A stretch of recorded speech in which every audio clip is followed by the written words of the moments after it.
भोलेनाथ की नगरी काशी में रंग भरी एकादशी की धूम, श्रद्धालुओं का उमड़ा हुजूम। रंग भरी एकादशी पे राजशाही पगड़ी में बाबा का श्रृंगार, मां के लिए बरसाने का घाघरा। महादेव के भक्तों में उत्साह, काशी की सड़कें रंग अबीर और गुलाल से सराबोर। रंग भरी एकादशी का है खास महत्व। मान्यता है कि आज महादेव मां पार्वती का गौना कराकर लाते हैं और अपने भक्तों के साथ खेलते हैं होली। महाशिवरात्रि पे शिव और पार्वती का हुआ था विवाह। रंग भरी एकादशी पर मां पार्वती का काशी में होता है आगमन।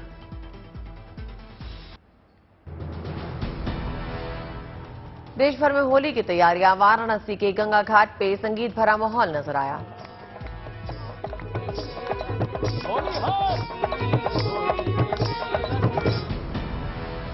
होली के लिए मस्तानों की टोली गा रही फाग के गीत। स्थानीय कलाकार हारमोनियम, तबला, मंजीरी के साथ जमा रहे हैं रंग। ढोलक की थाप पर कलाकार झूमते नजर आए। लोकगीतों के जरिए सियासत पे हंसी की फुहार। असम के जोरहाट में फागुन की मस्ती, होली के रसिया राज स्थानीय लोकगीतों की महक को कर रहे हैं गुलजार। मोतिहारी में भी दिखी होली की रौनक, लोकगीतों ने बांधा समा।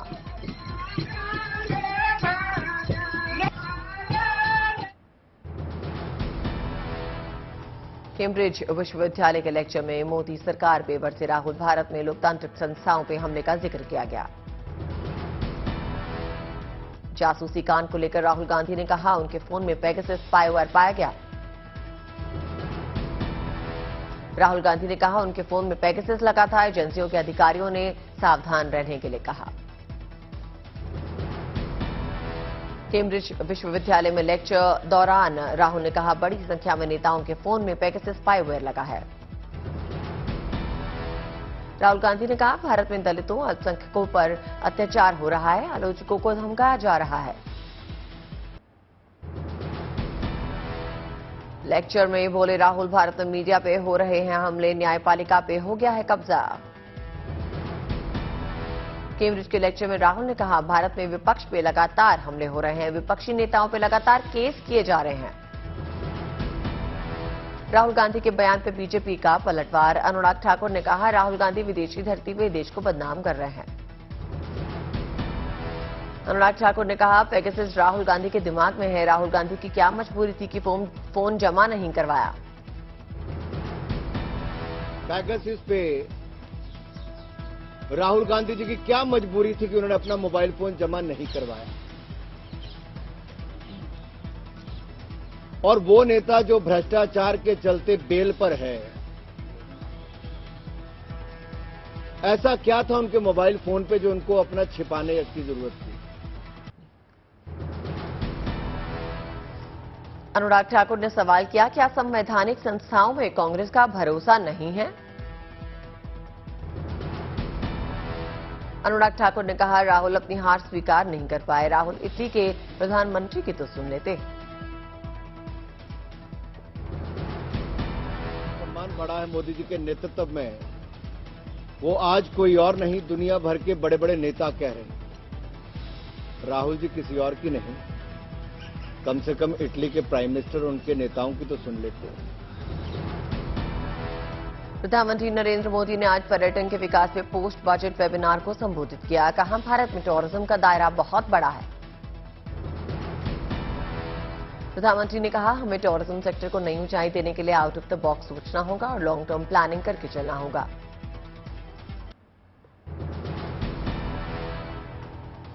प्रधानमंत्री ने कहा जब यात्रियों के लिए सुविधाएं बढ़ती हैं तो यात्रियों में आकर्षण बढ़ता है, उनकी संख्या में बढ़ोतरी होती है।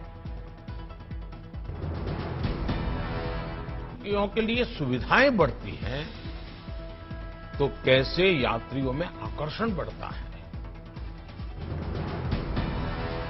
प्रधानमंत्री ने कहा आज हमारे गांव भी टूरिज्म का केंद्र बन रहे हैं, इंफ्रास्ट्रक्चर तेजी से बेहतर हो रहा है। प्रधानमंत्री ने वाराणसी का भी जिक्र किया। काशी विश्वनाथ धाम का पुनर्निर्माण होने के बाद पिछले साल वाराणसी जाने वाले लोगों की संख्या 7 करोड़ को पार कर गई है। प्रधानमंत्री ने कहा केंद्र सरकार ने बॉर्डर किनारे बसे गांवों के लिए वाइब्रेंट बॉर्डर विलेज योजना शुरू की है। भारत के नेतृत्व में क्वाड के सदस्य देशों के विदेश मंत्रियों की दिल्ली में बैठक। विदेश मंत्री एस जयशंकर ने बैठक की अध्यक्षता की। बैठक के साथ क्वाड देशों ने संयुक्त बयान जारी किया। मुक्त और खुले इंडो पैसिफिक के लिए प्रतिबद्धता जाहिर की। संयुक्त बयान में आसियान देशों के साथ सहयोग बढ़ाने पर जोर, एक ऐसा प्लेटफॉर्म बनाने की बात कही गई जिसमें आसियान देशों की भूमिका अहम होगी। क्वाड के विदेश मंत्रियों ने कहा इंडो पैसिफिक क्षेत्र 21वीं सदी में दुनिया की दिशा तय करेगा। अमेरिकी विदेश मंत्री एंटनी ब्लिंकन का बड़ा बयान, कहा हम G20 के लिए भारत के एजेंडे का समर्थन करते हैं। अमेरिकी विदेश मंत्री ब्लिंकन ने कहा यूक्रेन युद्ध पर भारत के समर्थन की जरूरत। रूसी विदेश मंत्री सर्गेई लावरोव ने जयशंकर से मुलाकात की। यूक्रेन संघर्ष और G20 समेत कई मुद्दों पर चर्चा भी हुई। कर्नाटक दौरे पे गृह मंत्री अमित शाह, गुरुद्वारे में शाह ने मत्था टेका। मेघालय सीएम कॉनराड संगमा ने इस्तीफा दिया, सरकार बनाने का दावा पेश किया। मेघालय में चुनाव नतीजों के बाद हिंसा, रात में कुछ जगहों पर उपद्रव, तोड़फोड़ हुई।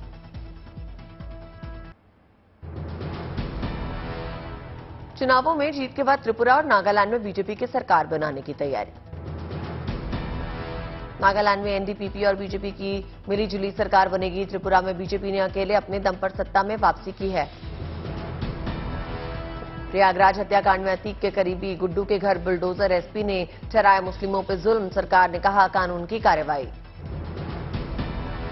कर्नाटक हिजाब केस में एससी ने तुरंत सुनवाई से इंकार किया, होली के बाद होगी मामले की सुनवाई।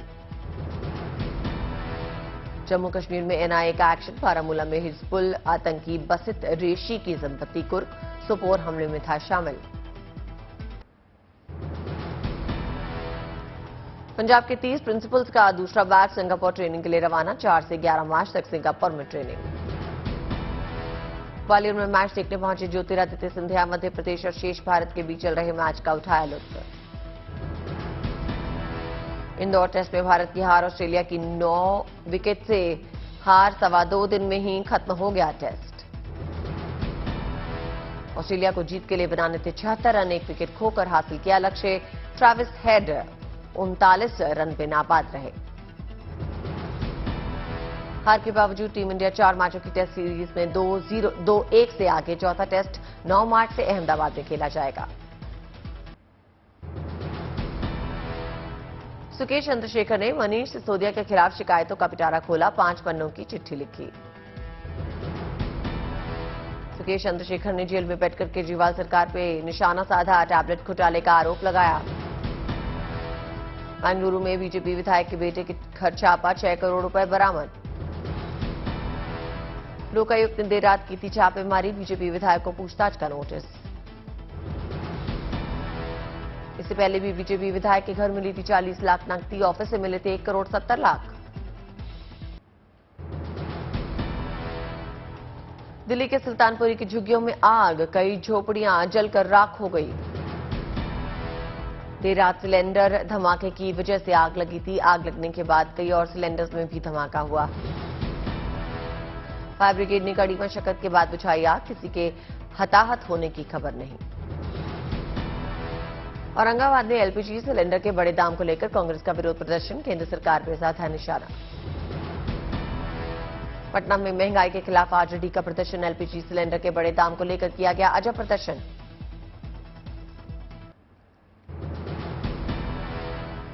अहमदाबाद में कश्मीर महोत्सव का आयोजन, कार्यक्रम में केंद्रीय मंत्री जितेंद्र सिंह ने शिरकत की। कश्मीर महोत्सव कार्यक्रम में वर्चुअली जुड़े गृह मंत्री अमित शाह लोगों को संबोधित किया। श्रीनगर में कश्मीरी कारीगरों की शानदार पहल, सरकार के सहयोग से सदियों पुरानी परंपरा पुलहूर को जीवंत रखने की कोशिश। झीलों के शहर उदयपुर में मटका मेले का शुभारंभ, लोगों में दिख रहा है गजब का उत्साह।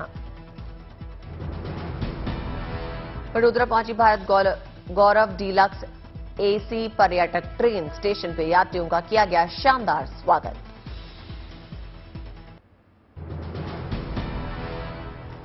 बरेली पहुंचे केरल के राज्यपाल आरिफ मोहम्मद खान बुक लॉन्च कार्यक्रम में शामिल हुए। बीकानेर पहुंची केंद्रीय मंत्री अन्नपूर्णा देवी राष्ट्रीय सांस्कृतिक महोत्सव में शिरकत की। नोएडा में होगा यूपी का पहला मेट्रो कोच रेस्टोरेंट, सेक्टर 137 में किया जाएगा स्थापित। कोटा पुलिस की सराहनीय पहल, करीब 14 लाख रुपए की कीमत के चोरी हुए मोबाइल फोन बरामद कर मालिकों को लौटाए गए। पाली में खाद्य विभाग की बड़ी कार्रवाई, 37,000 किलो खराब अचार नष्ट कराया।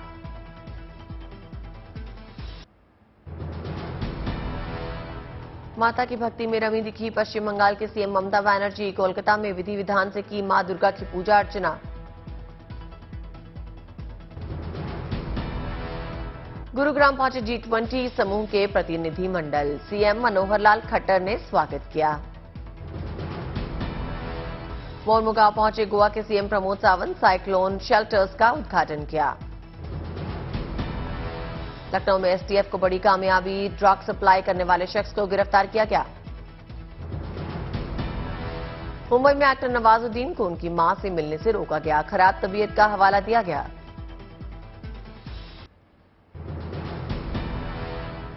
जयपुर में एक निजी जर्नलिज्म यूनिवर्सिटी के दीक्षांत समारोह में गवर्नर पहुंचे। गवर्नर कलराज मिश्र कार्यक्रम में दीप प्रज्वलित करते नजर आए। गुवाहाटी में आयुष मंत्रालय की ओर से एससीओ B2B कॉन्फ्रेंस और एक्सपो का आयोजन, केंद्रीय मंत्री सर्बानंद सोनोवाल ने उद्घाटन किया। नागपुर में आरएसएस प्रमुख ने आर्यभट्ट एस्ट्रोनॉमी पार्क इवेंट में शिरकत की, कहा हमारा धर्म विज्ञान के हिसाब से चलता है। रांची में आयोजित G20 सम्मेलन में सीएम सोरेन ने की प्रतिनिधियों से मुलाकात, कार्यक्रम में कलाकारों ने रंग जमाया। पुणे में उद्धव ठाकरे गुट के कार्यकर्ताओं ने बुलडोजर पर बैठकर निकाला मार्च, गुलाल खिलकर मनाया कस्बे में मिली जीत का जश्न। अक्टूबर दिसंबर तिमाही में ग्रोथ की कमी की वजह पिछले बरसों का ग्रोथ आंकड़ों का रिवीजन है, मुख्य आर्थिक सलाहकार वी अनंत नागेश्वरन का दावा। देश में फरवरी में बेरोजगारी दर बढ़कर 7.45% पे पहुंची। राजस्थान और हरियाणा में सबसे ज्यादा बेरोजगारी, छत्तीसगढ़ में सबसे कम आंकड़ा है। नैस्कॉम की रिपोर्ट के मुताबिक ग्लोबल सुस्ती के बावजूद 2022-23 में भारतीय आईटी इंडस्ट्री बनाएगी राजस्व का रिकॉर्ड। दुनिया का सबसे बड़ा स्पोर्ट्स ब्रांड डीकैथलॉन सरकार के साथ दूसरे ब्रांड्स बेचने के लिए कर रहा है चर्चा, कंपनी के ग्लोबल चीफ भारत आए। हेल्थ सेक्टर में क्रांति के लिए मुकेश अंबानी ने तैयारी की है बड़ी योजना की, बीमारी का अनुमान लगाने वाली बेहद सस्ती टेस्टिंग किट लाने की तैयारी है।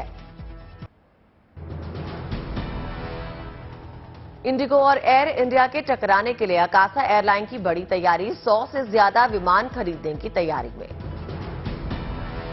मुख्य आर्थिक सलाहकार वी अनंत नागेश्वरन ने देश की विकास दर में 7% के पार जाने का भरोसा जताया, कहा शहरी रिकवरी में ग्रामीण रिकवरी के मुकाबले तेजी। हिंडनबर्ग के भंवर में फंसे गौतम अडानी ने 4 कंपनीज में बेची हिस्सेदारी, ओपन मार्केट के जरिए 4 कंपनीज के 21 करोड़ शेयर 15,556 करोड़ रुपए में बेचे। बीते 3 दिन में शेयर में तेजी से गौतम अडानी की नेटवर्थ बढ़कर 39.3 अरब डॉलर पर पहुंची, अमीरों की लिस्ट में 27वें नंबर पर पहुंचे। एलॉन मस्क एक दिन में 7 अरब डॉलर से ज्यादा की दौलत गंवाकर अमीरों की लिस्ट में दूसरे नंबर पर पहुंचे। फ्रांस के बर्नार्ड आर्नल्ट सबसे अमीर शख्स बने।